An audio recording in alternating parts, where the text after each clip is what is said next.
Hi everyone, my name is Rachel and I'm excited to introduce you all to my new talk show called Life Through a Tunnel.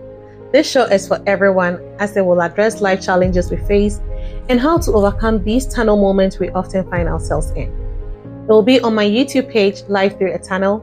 Kindly subscribe if you haven't done so, because trust me, you do not want to miss any episode. Just click on that bell.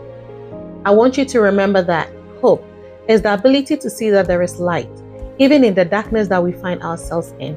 And the only thing and the only person that can overcome that darkness is you. Allow that light to shine bright through your tunnel and you will not regret it. Go subscribe and keep your fingers crossed. Until then, keep winning, keep shining, and keep smiling. Bye.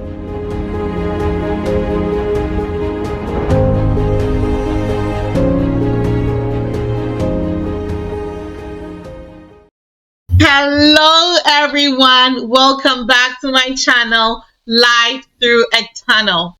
I am always excited to record an episode because this channel lets us explore our mistakes, our lessons, experiences, and how we were able to overcome all of it.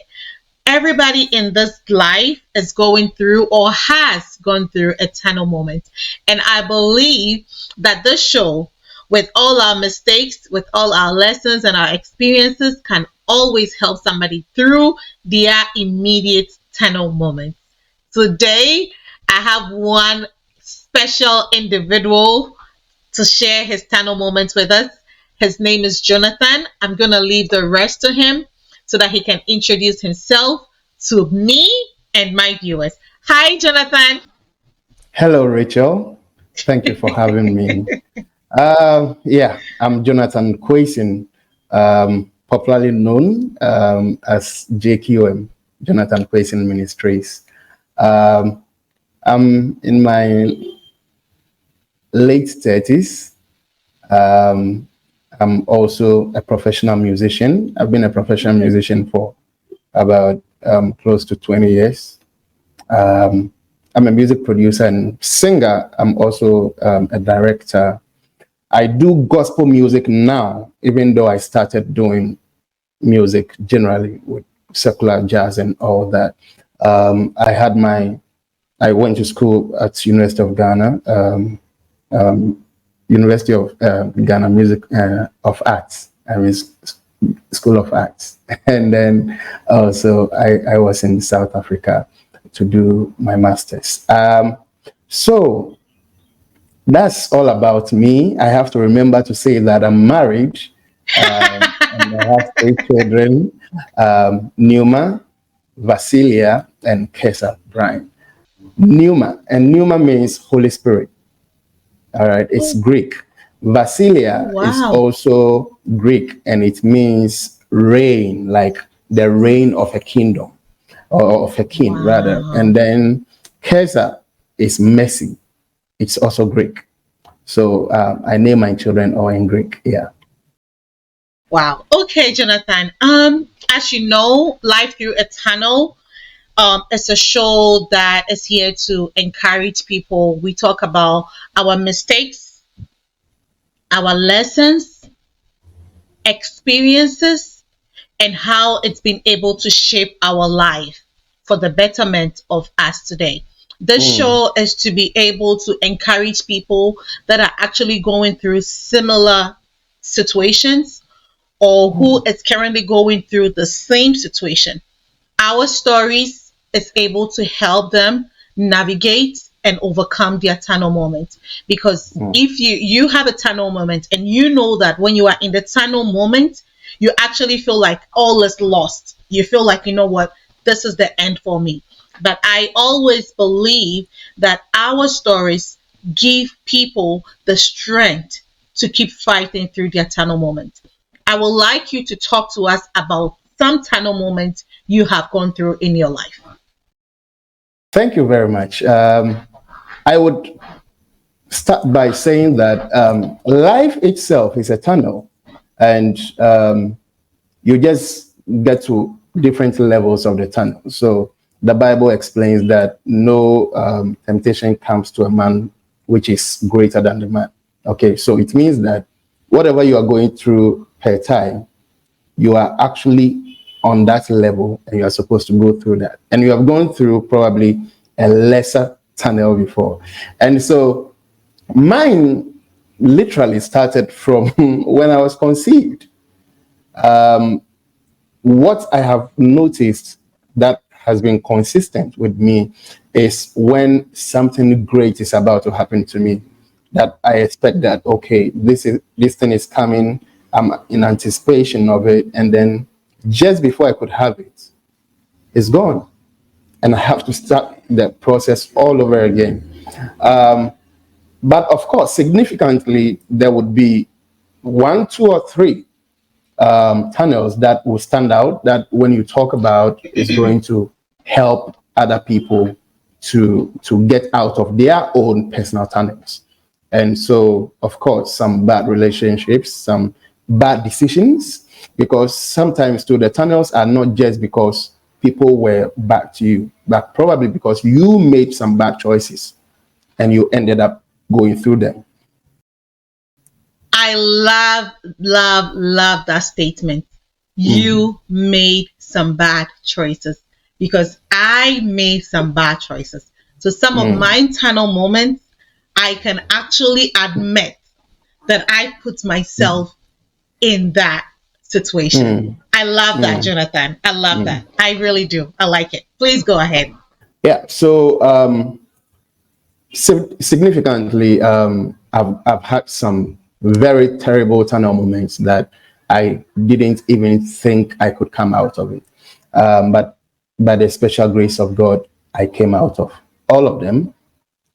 We still go through different ones. Now there may be a tunnel I'm going through, and Mhm. what has sustained me is what I want to talk about, and then the experiences as well. Okay. So can you tell us about growing up? How it all Well, started with you growing up? yeah, I'm the ninth of 10 children. My dad, from what I was told, was very comfortable.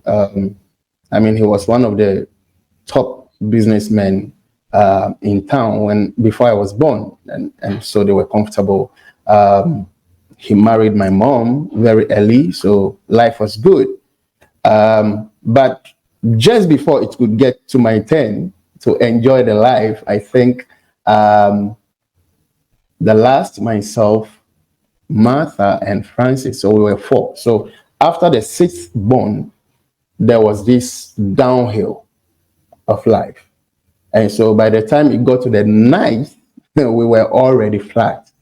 And it's adversely affected me badly. I mean, I could remember from having complex, you trying to even fit in, because I was in JSS2 before I saw somebody even wearing a socks. I didn't say before I wore a socks, but before I even saw somebody wearing a socks. So that was how difficult Wow. life was. Wearing what we call chaluate to school, Wow. But in all, one thing that I noticed is it's like God gives everybody a capital to start, regardless of where you're coming from, of what you're going through. He gives you this resource to start. So for me, he just made me able to understand everything that I'm taught. Wow. Before you could actually see someone wearing a socks, Yeah. or you having one yourself. I want to Oh, understand it. well, I wore socks after JSS, obviously, because um, I think from my basic education school time, well, I was sure I remember perfectly. My dad bought me a black combat in JSS two, and that was my first shoe. The combat was called Pristine. I wore the shoe by 3:40, and I was waiting. I waited till the morning before I went to school because that was my first shoe, and that was in JSS. And so Wow. like I'm saying, But then I have to also be fair to my parents that they are the most responsible people I have ever come across. Because even when it's in their stomach, they would even remove it and give it to you. And give it It to was all of you. always the children first. I remember my mom Wow. selling her kente cloth and just to buy our books for school. My dad doing extra just to make sure that we are in school, we have, we're having good grades and we are okay. So they were responsible, just that the resources were not there. And we had to endure a very, very difficult child. I mean, look at 10 children in a chamber and hall. Wow. Yeah. Well, kudos to mom and dad because Yeah. I have one daughter, and I had my daughter in the United States of America here. I'm here with my daughter, and even with that, honey, it's not easy taking care of just Mm. one child. So I'm Yeah. just imagining 10. Even though you Mm. said dad used to have capital and dad Mhm. was good from the beginning, having, even if before the sixth born, I know it wasn't easy. So I can only imagine how things became when he hit rock bottom. But looking Yeah. at you right now, even though I don't know all of the story, you are actually a living testimony. You have actually been through a tunnel moment, because just listening to your story from your childhood until now, I'm amazed of how you were able to overcome the stereotype, the laugh Mm. and stuff. Because I know how kids are. I know how we all are when we are in school and we see somebody Mm. not having a good backpack, not having, a trimmed hair, wearing a good clean uniform, having a Yeah. good water bottle, like good shoes and all that. I know how it is. I know how everybody will try to disassociate from you. So just hearing that you were wearing chalwote, and for my viewers that are not from Ghana, when we say chalwote is like Flip flops. flip flops, like bathroom flip flops, like the ones that we normally wear to the bathrooms here, or maybe Yeah. just in the house. We call it chalwote in my language, which is tree. I can only imagine, Jonathan. Yeah. I can only imagine. Wow. So, from there, how did you navigate through all that? Yeah. So I I grew up at the same place, Nongwa, where I was born. Till I'm in secondary school, I was back, and I think that was where I started actually. I started thinking about life because I realized that everything was the same, and it is so easy to feel accomplished. And yet, when you look at the accomplished people, they don't get anywhere close to those who are out of the town, and they are even average.